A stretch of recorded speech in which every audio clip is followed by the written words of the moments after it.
Mahal na puso ni Jesus, kami ay kukupin. Akitin ang puso namin ng grasya mo'y kamtin. O Kristo'y dinggin, aming panalangin. Laging ang kinin ang puso namin. Sa ngalan ng Ama at ng Anak at ng Espiritu Santo. Amen. Sumainyo ang Panginoon. At sumaiyo rin. Ngayon po, unang Biyernes ng buwan ng Hulyo, ay pinagdiriwang din natin ang kapistahan ni Apostol Santo Tomas, isang apostol. Mga kapatid, aminin natin ang ating mga kasalanan upang tayo'y maging marapat gumanap sa banal na pagdiriwang. Inaamin ko sa makapangyarihang Diyos at sa inyo mga kapatid, na lubha akong nagkasala sa isip, sa salita at sa gawa, at sa aking pagkukulang.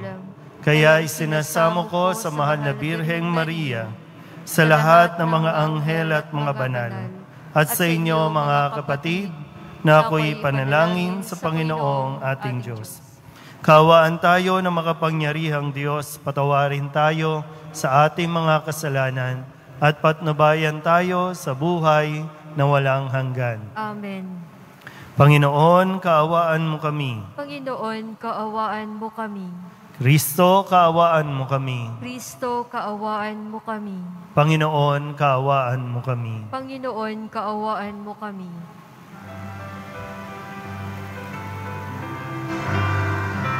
Luwalhati sa Diyos sa kaitaasan, kaloob sa lupa ay kapayapaan.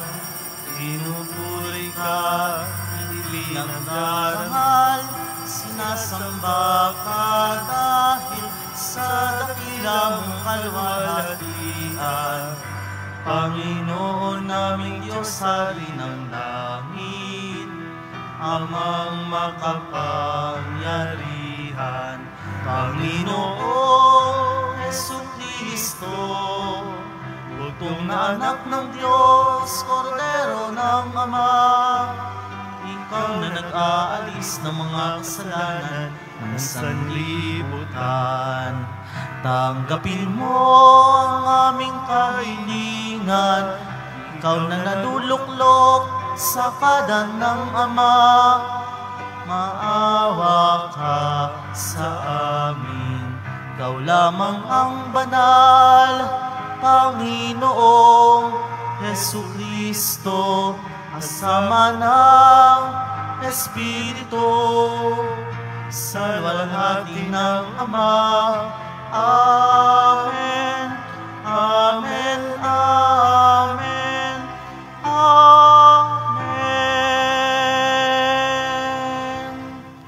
Manalangin tayo. Ama naming makapangyarihan, loobin mo ang aming maipagdiwang ang kapistahan ni Apostol Santo Tomas upang matuwangan niya kami sa pagdalangin kami magkamit ng buhay sa ngalan ng kanyang kinikilalang Panginoon na si Jesucristo, kasama ng Espiritu Santo, magpasawalang hanggan. Amen. Magsiupo po ang lahat. Pagbasa mula sa sulat ni Apostol San Pablo sa mga taga-Efeso. Mga kapatid, hindi na kayo dayuhan o taga-ibang bansa, kundi kababayan ng mga hinirang ng Diyos at kabilang sa kanyang sambahayan. Kayo'y itinayo rin sa saligan ng mga apostol at mga propeta, na ang batong panulukan ay si Kristo Jesus. At sa pamamagitan niya, nagkakaugnay-ugnay ang bawat bahagi ng gusali at nagiging isang templong banal. Dahil din sa inyong pakikipag-isa sa Kanya, kayo may kasama nilang naging bahagi ng tahanan ng Diyos sa pamamagitan ng Espiritu. Ang salita ng Diyos. Salamat sa Diyos.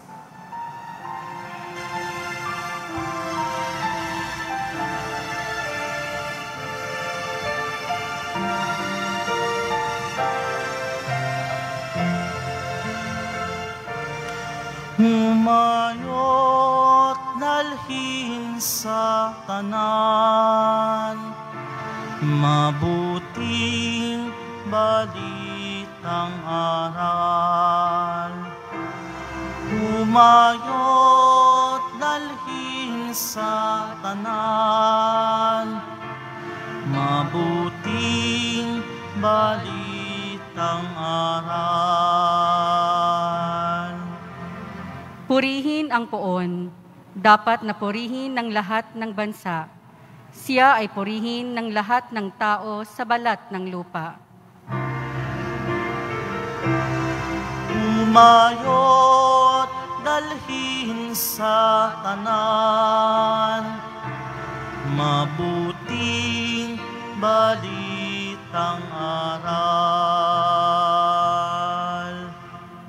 Pagkat ang pag-ibig na ukol sa ati dakila at wagas, at ang katapatan niya'y walang wakas. Humayot dalhin sa tanan, mabuting balitang aral. Humayot dalhin sa tanan, mabuting balitang aral. Magsitayo po ang lahat.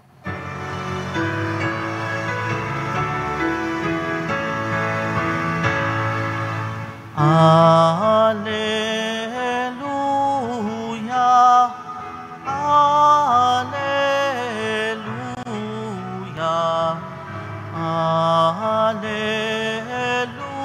alleluia, alleluia.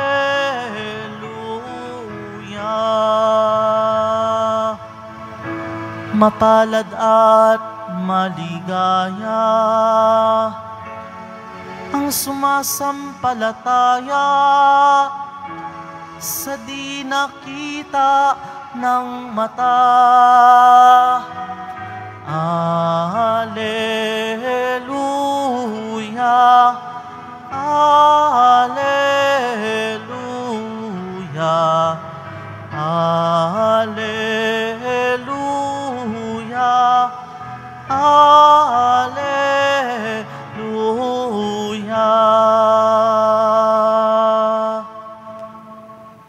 Sumainyo ang Panginoon. At sumaiyo rin. Ang mabuting balita ng Panginoon ayon kay San Juan. Papuri sa iyo, Panginoon. Si Tomas na tinaguriang kambal, isa sa 12, ay hindi nila kasama nang dumating si Jesus. Kaya't sinabi sa kanya ng ibang alagad, "Nakita namin ang Panginoon." Sumagot si Tomas, "Hindi ako maniniwala hanggat di ko nakikita ang butas ng mga pako sa kanyang mga kamay at naisusuot dito ang aking daliri at hanggat hindi ko na ipapasok ang aking kamay sa kanyang tagiliran." Makalipas ang 8 araw, muling nagkatipon sa loob ng bahay ang mga alagad, kasama na nila si Tomas. Nakapinid ang mga pinto, ngunit pumasok si Jesus at tumayo sa gitna nila. Sinabi niya, "Sumainyo ang kapayapaan." Saka sinabi kay Tomas, "Tingnan mo ang aking mga kamay at ilapit dito ang iyong daliri. Ipasok mo ang iyong kamay sa aking tagiliran. Huwag ka nang mag-alinlangan, maniwala ka na." Sumagot si Tomas, "Panginoon ko at Diyos ko." Sinabi sa kanya ni Jesus, naniniwala ka na ba sapagkat nakita mo ako? Mapapalad ang mga naniniwala kahit hindi nila ako nakita. Ang mabuting balita ng Panginoon. Pinupuri ka namin, Panginoong Hesukristo. Isang magandang araw po sa inyong lahat. Ngayon po ay unang Biyernes ng buwan ng Hulyo at kapistahan ni Apostol Santo Tomas. Medyo namimiss ko na po yung marinig kayo. Hindi ko alam kung sa labas ay nadidinig ako, pero pwede po bang palakpakan natin ang Poong Jesus Nazareno? Naririnig naman po, no? So sana pakinggan natin ng mabuti ang mensahe sa atin ng Poong Jesus Nazareno sa araw na ito. Sa unang tingin o pagdinig natin, si Santo Tomas, bakit natin pararangalan? Si Santo Tomas, nagduda. Pinagdudahan niya kung totoo ngang nabuhay si Kristo at kung totoo ngang napakita sa kanila. Naranasan niyo na bang magduda o mas naranasan ninyo ang pagdudahan? Alin ba sa dalawa? Pero isang tanong ang nais ko pong ibato sa inyo, no? Kung sakasakali, saan ba kayo dinadala ng pagdududa ninyo? Saan ba kayo dinadala ng pagdududa? Tingnan natin muna yung ebanghelyo natin, ha? Si Santo Tomas, kailangan alam natin kasi yung konteksto at inaalam natin saan nanggagaling yung pagdududa ni Tomas. Si Tomas kasi, isa sa mga alagad na nang iwan kay Jesus. Naduwag si Tomas. Tumakas si Tomas nung hulihin si Jesus. Tumakbo at nagtago din si Tomas. Kaya dala-dala niya yung guilt, no, na yung sa damdamin niya, mabigat para sa kanya yung nagawa niya. Kaya nagdududa siya kung totoo ba na nagpakita si Kristo sa kanyang mga alagad. Kaya nga, sabi niya, hindi ako maniniwala hanggat hindi ko nakikita. Kasi nandoon pa yung dala-dala niya na, paano mangyayari yun? Kasi matapos lahat ng ginawa ko sa kanya, matapos yung isinukli ko kay Jesus, na ginawa niyang lahat ng kabutihan, tinanggap ako, pero nung panahon na siya ay hinuli, naghihirap, at nakapako sa krus, wala ako sa tabi niya. So, kaya ba akong patawarin ni Jesus? Kaya ba akong lapitan ni Jesus? Yun ang kanyang pagdududa. Pero, yung tanong, saan dinala ng pagdududa si Santo Tomas? Dinala si Santo Tomas sa mas malalim na pananampalataya. Pero isang maganda dito, inunawa ni Jesus yung pagdududa ni Tomas. Kaya nga yung pagdududa niya, hindi ako maniniwala hanggat hindi ko nakikita yung sugat, yung butas sa katawan niya. Naintindihan yon ni Jesus. Kaya, okay, para maniwala si Tomas, nagpakita nga talaga si Jesus. At sabi niya kay Tomas, ito na yung sugat. Ilapit mo na yung daliri mo. Tingnan mo na. Hindi galit si Jesus, kundi gusto niyang tugunan yung pagdududa ni Tomas. At dahil doon, mas lumalim ang pananampalataya ni Tomas para ipahayag niya ang pananampalataya na sinasabing, Panginoon ko at Diyos ko, na hanggang ngayon ay pinapahayag natin. Malinaw po ba? Ngayon, ilalagay ko sa konteksto natin itong pagdududang ito. Normal ba ang magduda? Normal yan. Mayroong mga doubts o pagdududang kinakailangan, mayroon din naman pagdududa na hindi kinakailangan. Necessary at unnecessary. Ngayon, tingnan natin at pagnilayan natin, kaya nga yung tanong ko kanina, saan ka dinadala ng pagdududa mo? Doon sa mga laging pinagdududahan, lalo na yung sa mga may asawa, sa may mga karelasyon na sinasabi para ba, alam mo naman kung bakit ka pinagdududahan, di ba? Kasi may ginawa ka. Ay kailangan mong patunayan na wala ka na talagang ginagawa. Pinagdududahan ka na baka, saan ka pupunta? Baka may kikitain ka na naman dyan. Baka may kachat ka na naman dyan. Baka may kausap ka na naman dyan. Alam mo kasi kung saan nanggagaling yung pagdududang binibigay sa'yo. Mayroon kasing ginawa. Patunayan mo na wala talaga. Pero doon nga sa sinasabi, saan ka dinadala ng pagdududa mo? Mas lumalalim ba ang relasyon ninyo? O medyo mas lumalayo ang inyong relasyon? Kung sa tingin mo hindi na nakakabuti, itigil mo na rin yung pagdududa. Kasi iiyak-iyak na naman tayo sa Nazareno, di ba? Niloloko ko. Baka hindi ka na niloloko, ikaw na lang talaga yung hindi ka maalis sa isip mo yung pagdududa. Kaya hindi lumalawak, hindi lumalalim yung relasyon ninyo kasi hindi ka rin makamove on. Ay, mga lalaki naman kasi, intindihin nyo yung pagdududa ng mga asawa ninyo, yung mga partner ninyo. Kasi loko-loko ka rin kasi, di ba? Kailangan patunayan mo muna. So, may necessary at unnecessary. Yung mga unnecessary, baka itigil mo na. Kasi hindi ka na rin naman nagiging masaya. Kayong magkarelasyon, hindi na rin nagiging masaya. Ngayon, lagay ko ulit sa konteksto natin. Kailangan, necessary yung pagdududa. Tingnan ninyo yung mga katabi ninyo. Sa paligid ninyo, tingnan ninyo. Tingnan nyo. Okay, matakot. Yung mga nasa labas, tingnan nyo yung nasa gilid, tingnan nyo yung nasa likod. Kasi sa konteksto natin, necessary na pagdudahan ang bawat isa. Bakit?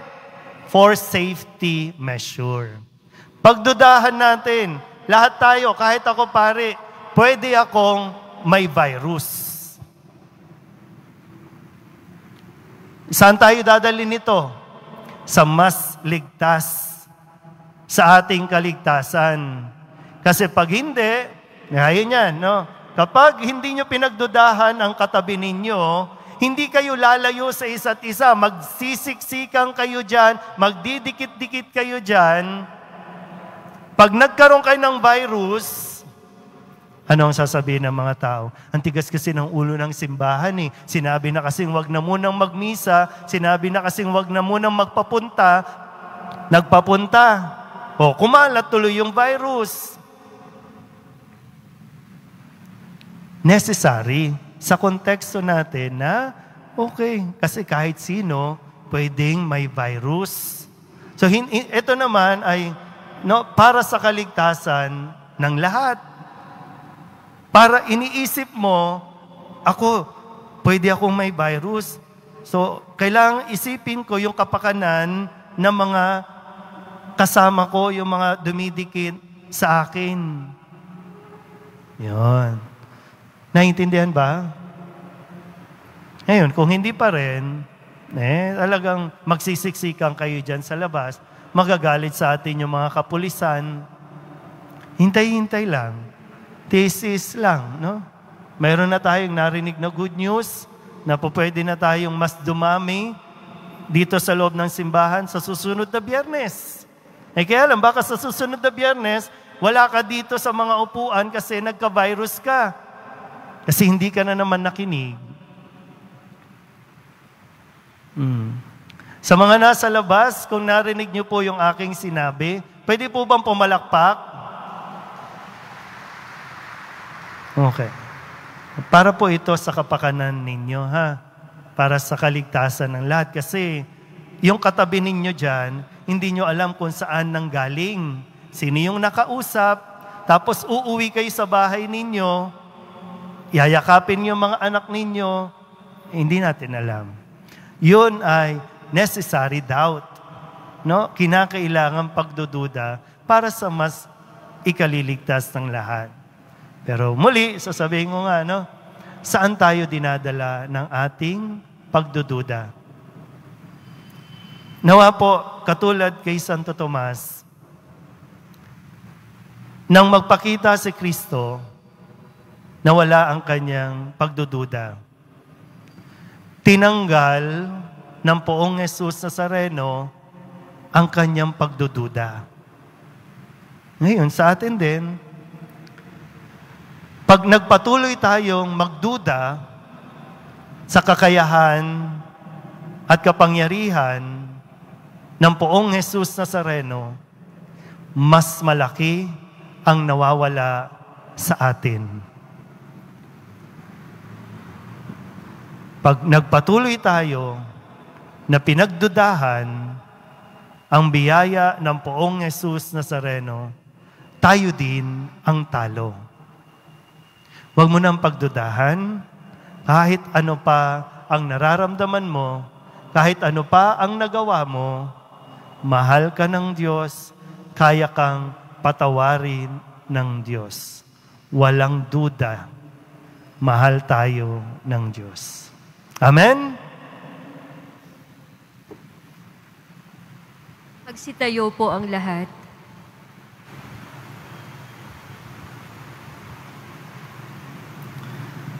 Taglay ang pananampalataya ni Kristong muling nabuhay na ang mga sugat ang tanda ng kanyang tagumpay. Ilapit natin ang ating mga kahilingan sa Ama ng Habag. Ang ating itutugon, Panginoon, tulungan mo kami sa aming kahinaan. Panginoon, tulungan mo kami sa aming kahinaan. Bilang isang simbahan, naway hindi tayo magkulang sa pagpapahayag ng ating pananampalataya sa mga taong hindi sumasampalataya. Manalangin tayo. Panginoon, tulungan mo kami sa aming kahinaan. Ang simbahan sa Asya, naway magkaroon ng paglago. Manalangin tayo. Panginoon, tulungan mo kami sa aming kahinaan. Ang mga nakalugmok sa pagiging makasalanan at kawalan ng pananampalataya, naway mapangibabawan ang kanilang pag-aalinlangan. Manalangin tayo. Panginoon, tulungan mo kami sa aming kahinaan. Ang mga nabibigatan sa buhay, lalo na mga may sakit at nangungulila, naway magtamasa ng kagalakan ng muling pagkabuhay ni Kristo. Manalangin tayo. Panginoon, tulungan mo kami sa aming kahinaan. Idulog din natin sa Panginoon ang ating mga personal na kahilingan at mga panalangin para sa ating mga pamilya, ang mga kahilingan ng lahat ng nanonood sa Facebook Live, at ang lahat ng panalangin na hinihiling na ipagdasal sa misang ito.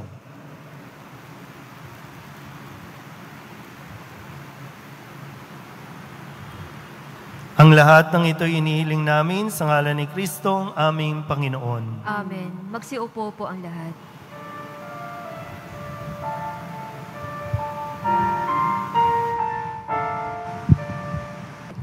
Manalangin kayo mga kapatid upang paghahain natin ay kalugdan ng Diyos amang makapangyarihan. Tanggapin nawa ng Panginoon itong paghahain sa iyong mga kamay sa kapurihan niya at karangalan sa ating kapakinabangan at sa buong sambayanan niyang banal. Ama naming lumikha, inihahain namin ang aming paglilingkod.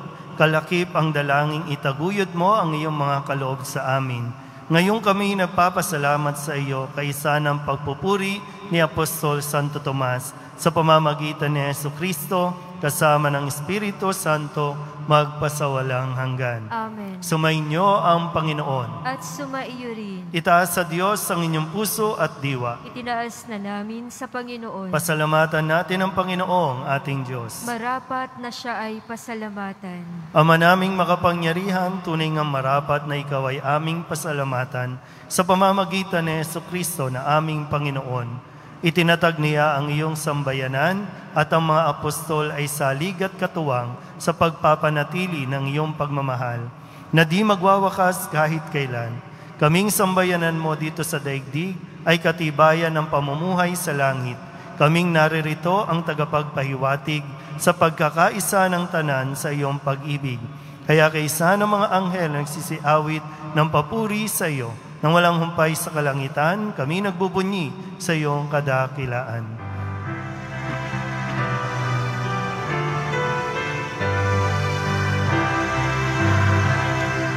Santo, Santo, Santo, Panginoong Diyos ng mga hukbo, napupuno ang langit at lupa ng kadakilaan mo.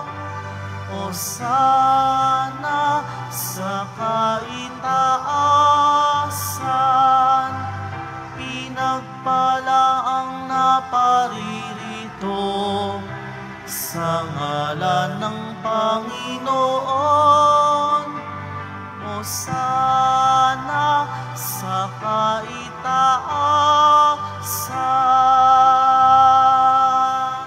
Magsiluhod po ang lahat. Ama naming banal, ikaw ang bukal ng tanang kabanalan, kaya't sa pamamagitan ng iyong Espiritu, gawin mong banal ang kaloob na ito upang para sa aming maging katawan at dugo ng aming Panginoong Hesukristo.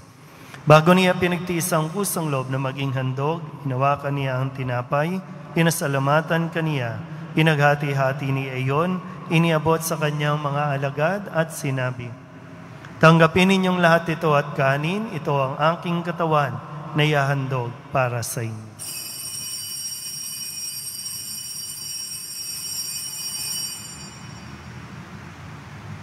Gayun din naman ang matapos ang hapunan, hinawakan niya ang kalis, muli kaniyang pinasalamatan. Iniabot niya ang kalis sa kanyang mga alagad at sinabi, "Tanggapin ninyong lahat ito at inumin. Ito ang kalis ng aking dugo, ng bago at walang hanggang tipan, ang aking dugo na ibubuhos para sa inyo at para sa lahat, sa ikapagpapatawad ng mga kasalanan. Gawin ninyo ito sa pag-alaala sa akin."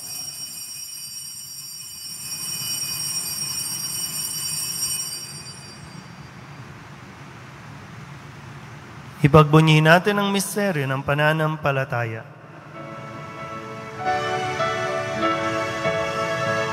Sa krus mo at pagkabuhay, kami tinubos mong tunay. Poong Jesus, naming mahal, iligtas mo kaming tanan, ngayon at magpakailan paman. Ama, ginagawa namin ngayon ang pag-alaala sa pagkamatay at muling pagkabuhay ng iyong anak, kaya tiniaalay namin sa iyo ang tinapay na nagbibigay buhay at ang kalis na nagkakaloob ng kaligtasan. Kami nagpapasalamat dahil kami iyong minarapat na tumayo sa harap mo para maglingkod sa iyo. Isinasamo namin kami magsasalo-salo sa katawan at dugo ni Kristo ay mabuklod sa pagkakaisa sa pamamagitan ng Espiritu Santo. Ama, lingapin mo ang iyong simbahang laganap sa buong daigdig. Puspusin mo kami sa pag-ibig, kaysa ni Francisco na aming Papa, ni Broderick na aming tagapangasiwa at ng Tanang Kaparian. Alalahanin mo rin ang mga kapatid naming nahimlay na may pag-asang sila'y muling mabubuhay, gayon din ang lahat ng mga pumanaw. Kawaan mo sila at patuloyin sa iyong kaliwanagan.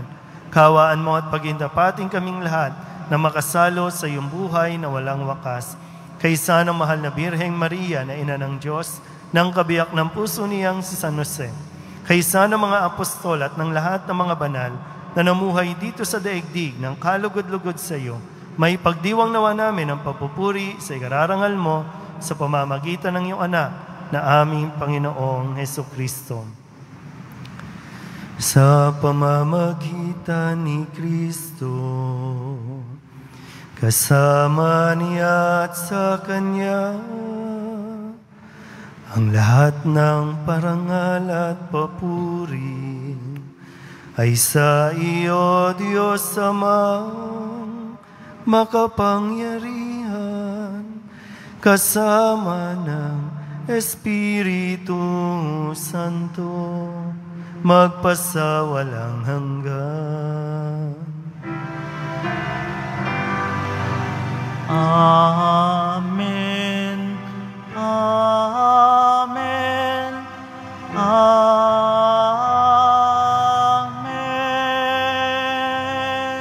Buong kababaang loob tayong tumawag sa ating Panginoon ng Ama namin.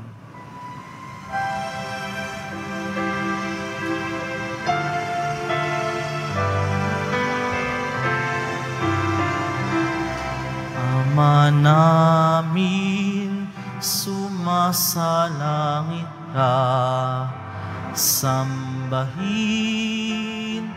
ang ngalan mo, mapasa amin ang kaharian mo, sundin ang loob mo dito sa lupa para nang sa langit.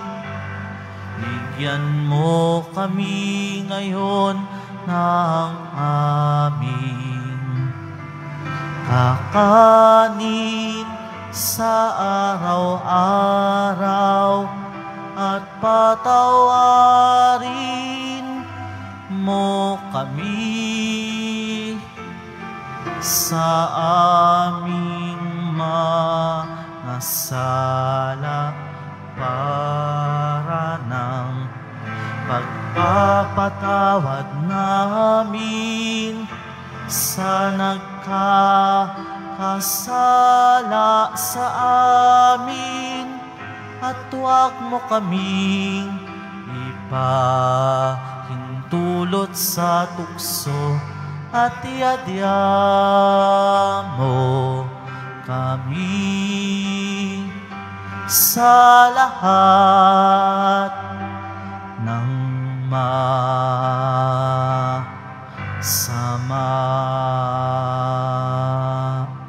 Inihiling namin kami iadya sa lahat ng masama, pagkalooban ng kapayapaan araw-araw, iligtas sa kasalanan at ilayo sa lahat ng kapahamakan, samantalang aming pinananabikan ang dakilang araw ng pagpapahayag ng tagapagligtas naming si Jesucristo. Sapagkat iyo ang kaharian at ang kapangyarihan at ang kapurihan magpakailanman. Amen. Panginoong Jesucristo, sinabi mo sa iyong mga apostol, kapayapaan ang iniiwan ko sa inyo, ang aking kapayapaan ang binibigay ko sa inyo. Tunghayan mo ang aming pananampalataya at huwag ang aming mga pagkakasala. Pagkalooban mo kami na kapayapaan at pagkakaisa ayon sa iyong kalooban, kasama ng Espiritu Santo, magpasawalang hanggan. Amen. Ang kapayapaan ng Panginoon ay laging sumainyo. At sumaiyo rin. Magbigayan po tayo ng kapayapaan sa isa't isa.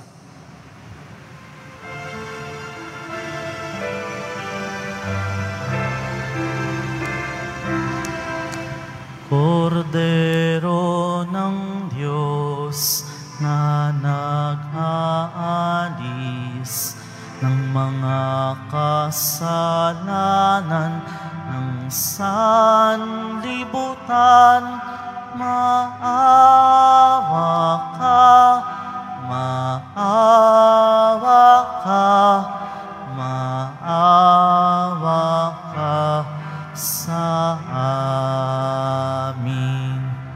Kordero ng Diyos na nag-aalis ng mga kasalanan ng sanlibutan, maawa ka, maawa ka, maawa ka sa amin. Kordero ng Diyos na nag-aalis ng mga kasalanan ng sanlibutan, ipagkaloob mo sa amin ang kapayapaan.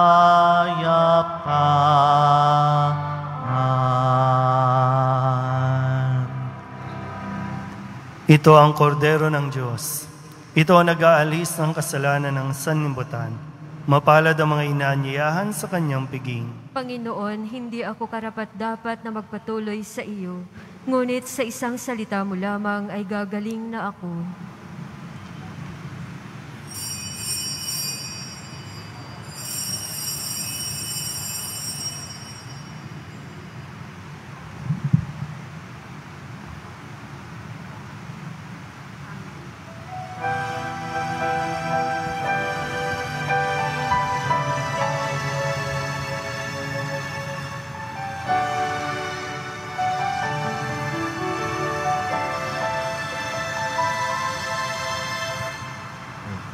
Jesus Nazareno, naming mahal. Buhay mo sa amin ay inialay. Sa banal na krus, dulot mo'y dakilang tagumpay. Wagas mong pag-ibig sa amin ay iyong ibinigay. Salamat po sa buhay na walang hanggan. Salamat po, ikaw ang aming sandigan. Salamat po, niligtas mo kami sa mga kasalanan. Poong Jesus Nazareno, naming mahal.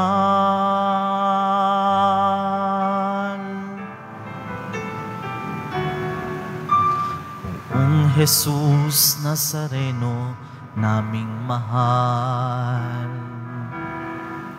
Ang buhay mo sa amin ay inialay.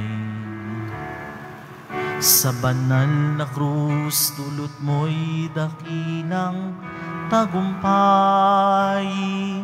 Wagas mong pag-ibig sa amin ay iyong ibinigay.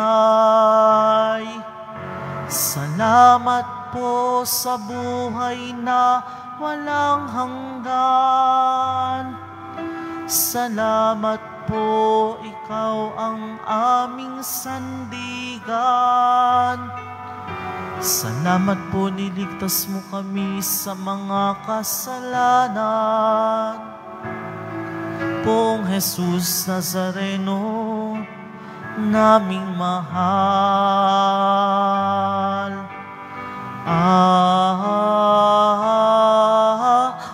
Poong Jesus Nazareno, naming mahal. Ito po ang dalangin namin at kahilingan, na kami po naway ilayo niyo sa anumang kapahamakan at bigyang lakas na makaahon sa kahirapan. Huwag po ninyo kaming pababayaan. Lagi niyo po kaming papatnubayan. Kaawan niyo po kami, patawarin sa mga kasalanan. Poong Jesus Nazareno, naming mahal. Huwag po ninyo kaming pababayaan.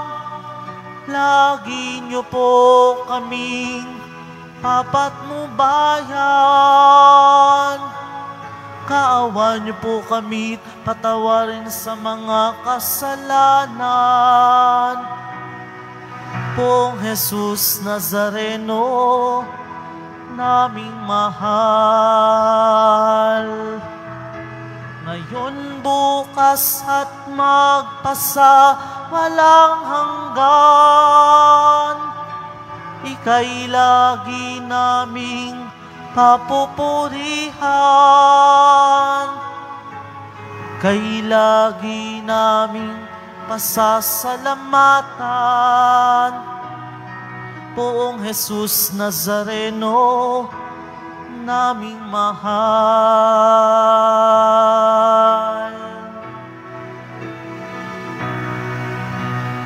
Kay lagi naming pasasalamatan, Poong Jesus Nazareno, naming mahal.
Manalangin tayo. Ama naming mapagmahal, ngayong kami nagsalo sa katawan ng bugtong na anak mo, mapanaligan nawa namin siya kaysa ni Apostol Santo Tomas, maipahayag nawa namin siya'y Panginoon at Diyos sa pamumuhay namin at tapat na paglilingkod. Sa pamamagitan niya, kasama ng Espiritu Santo, magpasawalang hanggan. Amen. Sumainyo ang Panginoon. At sumaiyo rin. Manalangin tayo para sa pagbabasbas. Mahal na Poong Jesus Nazareno, inihayag mo sa pamamagitan ng krus ang walang maliw na pag-ibig ng Diyos sa sangkatauhan. Pakinggan mo ang kahilingan ng iyong angka na nagsusumamo sa iyo. Makamtan nawa nila ang inyong katugunan at tanggapin ang kasagutan na may utang na loob na tinatanaw. Basbasan din po ninyo ang mga dala-dala nilang mga imahin at dasalan at lalo tigit ang mga may karamdaman, ang mga biktima ng COVID-19. Sa pamamagitan ng bendisyon na ito, naway maalala nila ang pangako nila noon sa binyag, na ikaw ay kanilang iibigin at paglilingkuran bilang Panginoon magpasawalang hanggan. Amen.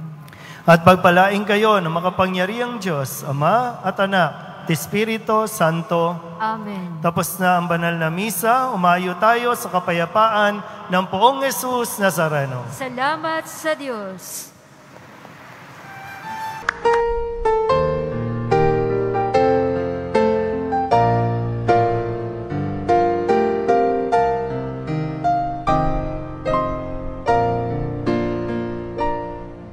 Nuestro Padre Jesus Nazareno, sinasamba ka namin, pinipintuho ka namin, aral mo ang aming buhay at kaligtasan. Nuestro Padre Jesus Nazareno, iligtas mo kami sa kamatayan. Ang krus mong pinamatayan ay sagisan ng aming kaligtasan. Nuestro Padre Jesus Nazareno, dinarangal ka namin. Nuestro Padre Jesus Nazareno, minulwalhati ka namin. Nuestro Padre Jesus Nazareno,